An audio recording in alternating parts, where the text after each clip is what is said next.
अजय साहब, आप तो दुनिया घूमते होंगे, दुनिया की फैक्ट्रियां देखते होंगे।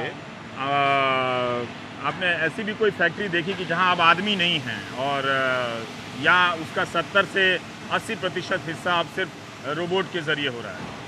काफ़ी फैक्ट्रियाँ ग्लोबली ऐसी हैं हाँ। कि जहाँ पे कि मतलब अगर हम नॉन रोबोटिक ऑपरेशन लें तो हो सकता है 1000 आदमी चाहिए, हाँ। पर उन्होंने सिर्फ 10 आदमी से काम कर रहे हैं।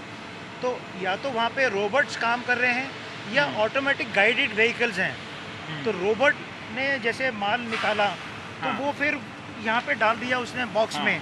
तो बॉक्स को एक व्हीकल आएगी जो ऑटोमेटिक गाइडेड व्हीकल है, वो उठाएगी और वो स्टोर में ले जाएगी। जैसे अभी यहाँ तक तो आपने रोबोट लगा दिया है, लेकिन ये जो डब्बा पैक हो गया है, इसको ले जाने के लिए अभी आपका बाकी है एक प्रोसेस, है ना?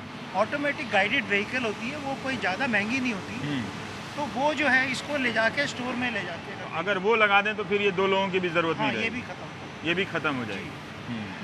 अजय मोदी साहब हमारे पत्रकार हैं बिजनेस स्टैंडर्ड के, मोहम्मद साहब। आपने कई सीरीज़ लिखी है और आपके ही रिपोर्ट को पढ़ने के बाद मुझे लगा कि आप सही व्यक्ति हो सकते हैं, क्योंकि आपने कई फैक्ट्री को विज़िट किया है, ऑटोमोबाइल सेक्टर को।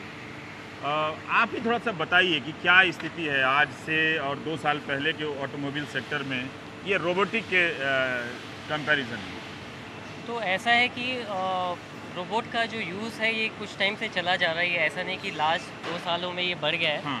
पर अगर हम ट्रेंड देखें तो हर साल कंपनीज ज़्यादा से ज़्यादा रोबोट्स जहाँ भी पॉसिबल है ऐड कर रही है। क्योंकि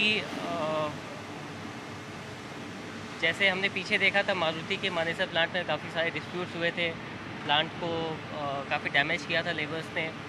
तो ये सब चीज़ों के बैकड्रॉप में कंपनीज का रियलाइजेशन है कि जहाँ तक डिपेंडेंस लेबर मैन पावर पे कम किया जा सके वो उनके इंटरेस्ट में अच्छा है।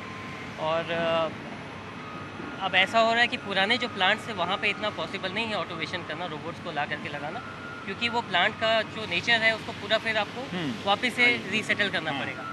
पर जो नए जो प्लांट्स जो आ रहे हैं उसमें काफ़ी डिग्री तक रोबोटाइजेशन हाई है। जैसे फोर्ड की बात करें, फोर्ड एक अमेरिकन कंपनी है जो इंडिया में ऑपरेट करती है। 2 प्लांट्स हैं उनके, एक चेन्नई में है जो पुरानी प्लांट है और एक गुजरात में है। गुजरात की प्लांट 2015 में उनकी बन गई थी। चेन्नई प्लांट में उनके सिर्फ 100 रोबोट्स हैं, गुजरात प्लांट में उनके 500 रोबोट हैं। तो आप देख रहे हैं कि कैसे जो स्केल है ऑटोमेशन का, जहाँ पे भी संभव हो पा रहा है लोग कर रहे हैं। तो एक कार मैन्युफैक्चरिंग यूनिट में अगर आप जाओगे आज के दिन में तो वेल्डिंग का जो सारा ऑपरेशन है ऑलमोस्ट 100% ह्यूमन इंटरवेंशन 0 है और कोई आदमी काम नहीं कर कोई रहा है, आदमी काम नहीं कर रहा है। वो बैरिकेड्स लगे हुए हैं और रोबोट्स अंदर काम कर रहे हैं। आदमियों का जो वर्कर्स का जो शिफ्ट होता है हर 8-8 घंटे में दिन में 3 बार ही चेंज होता है, पर रोबोट्स का कोई शिफ्ट चेंज नहीं होता। रोबोट्स बिना किसी रोक टोक के, बिना किसी थकावट के आपको 24 घंटे प्रोडक्टिविटी देते हैं। तो कुल मिलाकर के एक विनिंग प्रोपोजिशन है कंपनीज के लिए भी रोबोटाइजेशन से। मैं यही दिखा रहा था मोहम्मद साहब को कि यहाँ रोबोट चल रहा है, बिना अनुमति के प्रवेश वर्जित है और कृपया उचित दूरी बनाए रखें। ये वेल्डिंग रोबोट है जिसमें अलग अलग पार्टों को आपस में अल्ट्रासोनिक वेल्डिंग से जोड़ा जाता है और पूरा कंप्लीट डोर लाइनिंग तैयार होता है। जो दरवाजा होता है पूरा अमेज गाड़ी का स्टैंड दरवाजा बन रहा है। अच्छा, ये जो होंडा अमेज है उसकी गाड़ी के भीतर दरवाजे के भीतर का हिस्सा आप बना। यस बिल्कुल। तो यहाँ भी मैन पावर सेविंग हुआ है। यहाँ भी मैन पावर सेविंग है। पर अजय जी, मैं थोड़ा सा जानना चाहता हूँ कि एक सामान्य रूप से ये रोबोट आते कहाँ से हैं, कहाँ से लाते हैं आप? ये जापान, ताइवान, चाइना, कोरिया, ये 4 जगह काफ़ी फेमस हैं और इनके क्वालिटी और कॉम्पिटिटिवनेस काफ़ी अच्छी है। पर जिस तरह से एक आदमी, एक ह्यूमन टच है, इसकी पूरी संभावना अब समाप्त हो जाएगी गाड़ी के निर्माण में। अभी जो इंटरनेशनल कॉन्सेप्ट हो रहा है कि जहाँ पे इंसान की ज़रूरत नहीं है वहाँ रोबोट होना चाहिए, और जहाँ रोबोट काम नहीं कर सकता वहाँ इंसान चाहिए। तो उस तरह से दुनिया बदल रही है, उसी लाइंस पे हम चेंज हो रहे हैं कि जहाँ जहाँ पे भी हमारे यहाँ रोबोट काम कर सकता है तो वहाँ पे हम रोबोटाइजेशन कर रहे हैं। ये जो मशीन है, इस मशीन के जगह पहले अगर लोग होंगे तो यहाँ पर कितने लोग काम करते होंगे? यहाँ पे 4 आदमी काम करेंगे। 4 आदमी काम करते थे। पर ये खतरनाक जगह है। यहाँ पे आदमी अगर काम करेगा तो उसको डेंजर है सेहत का।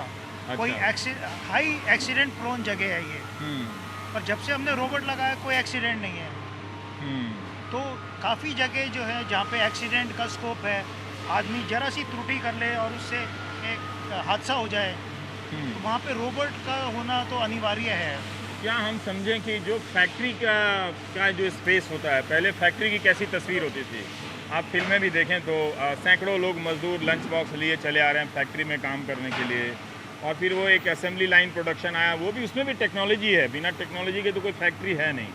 पर अब ऐसी टेक्नोलॉजी आई कि जैसे अब लोगों की ज़रूरत नहीं है, अब वो फैक्ट्री में आदमी रहेगा, फैक्ट्री भीतर से खुलेगी, भीतर से बंद हो जाएगी, कोई बाहर से नहीं आएगा।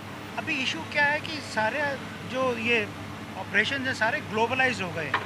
आज हमारे ऊपर ग्लोबल प्रेशर है प्राइसिंग का, ग्लोबल प्राइसेस हमारे को कस्टमर देता है, ग्लोबल क्वालिटी चाहता है, ग्लोबल प्रोडक्टिविटी चाहता है, हमारे फैक्ट्रीज में भी ग्लोबल स्टैंडर्ड चाहते हैं, तो हमारे को उसको मैच करना है।